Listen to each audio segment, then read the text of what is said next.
এই পৃথিবীতে আমাদের প্রত্যেকটা চিন্তা ভাবনা আমাদের ভবিষ্যৎ বানাতেও পারে, আবার আমাদের ভবিষ্যৎ ধ্বংস করতেও পারে। শুনতে কিছুটা অবাক লাগছে, তাই না? কিন্তু এটাই সত্য, এটাই বাস্তব। যদি আমরা আমাদের বিষয়ে পজিটিভ থাকি, পজিটিভ ভাবি, তাহলে আমাদের ভবিষ্যৎটা সুন্দর হতে শুরু করবে। আর যদি ঠিক একইভাবে আমরা আমাদের বিষয়ে অতিরিক্ত নেগেটিভ হই, তাহলে হয়তোবা সেই ভবিষ্যৎ ধ্বংসের দিকে চলে যেতে পারে। দেখো, তুমি যদি ভাবো যে আমার দ্বারা কিছু হবে না, তাহলে এই পৃথিবীর হাজারো মানুষ এসে তোমার মধ্যে এই বিশ্বাসটা জোগাতে পারবে না যে তোমার দ্বারা হবে।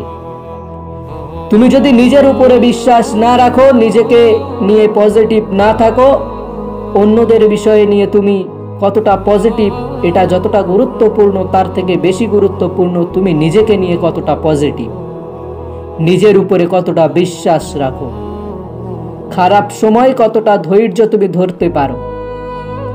মনে রেখো, তোমার চিন্তা ভাবনা, তোমার সময় অর্থের থেকেও গুরুত্বপূর্ণ, অর্থের থেকেও দামি। কারণ যদি তোমার চিন্তা ভাবনা, যদি তোমার মেন্টালিটি, যদি তোমার সময়ের প্রতি সঠিক ধারণা হয়, যদি তুমি এগুলোকে গুরুত্ব দাও, গুরুত্ব দিয়ে সঠিক ক্ষেত্রে সঠিক জায়গায় কাজে লাগাও, তাহলে অর্থ তোমার জীবনে অনেক আসবে। তাই তোমার চিন্তা ভাবনা, তোমার মেন্টালিটিটা সঠিক হওয়া প্রয়োজন। নিজের প্রতি একটা পজিটিভ ধারণা থাকা প্রয়োজন। আমি তো বলবো, দুনিয়ার জটিলতা থেকে নিজের দূরত্ব বজায় রাখো। খুশি, সুখ এগুলো বাইরে খোঁজার পরিবর্তে নিজের মধ্যে খোঁজার চেষ্টা করো। আমার মনে হয় জীবনের সঙ্গী কম থাকা উচিত। জীবনে সঙ্গী কম থাক, কিন্তু সঙ্গ দেওয়ার মতো সঙ্গী বেশি থাক।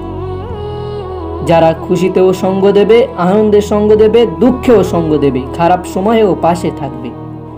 এবং শুধুমাত্র তার কাছ থেকে ভালো কিছু আশা করবে এমনটা নয়, তার খারাপ সময়েও তুমি যেন তার সঙ্গ দিতে পারো।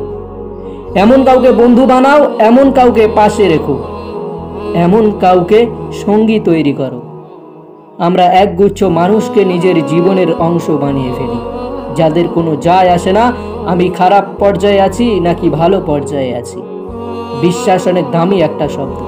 যখন তুমি সস্তা মানুষের উপরে রাখবে, তখন তুমি বারবার ঠকবে। সকলকে অন্ধের মতো বিশ্বাস করার মতো বোকামি জিনিস এ পৃথিবীতে দ্বিতীয় আর কিছু হতে পারে না।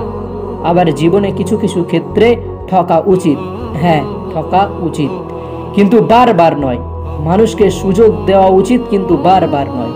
মনে রেখো, যখন কোনো মানুষ প্রথমবার ভুল করে, তখন সেটা তার ইচ্ছা অনুযায়ী নাও হতে পারে। সেটা সে ইচ্ছা করেছে এমনটা নাও হতে পারে। কিন্তু কোনো মানুষ যখন বারবার ভুল করে, বারবার তোমাকে কষ্ট দেয়, তোমাকে দুঃখে, তোমাকে বিপদে ফেলে, তখন একবার যাচাই করে নিও সেই পরিকল্পনার অংশ কতজন ছিল। এটা যাচাই করাটা গুরুত্বপূর্ণ।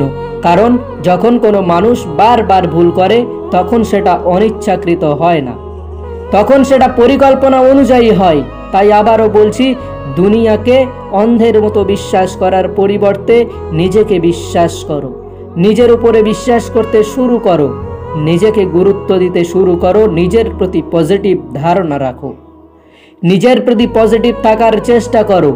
হ্যাঁ, নিজের প্রতি পজিটিভ থাকার চেষ্টা করো। কারণ চিন্তা ভাবনাই আমাদের জীবনকে ধ্বংস করে দিতে পারে, আবার এই চিন্তা ভাবনা আমাদের জীবনকে সুন্দর করার ক্ষমতা রাখে।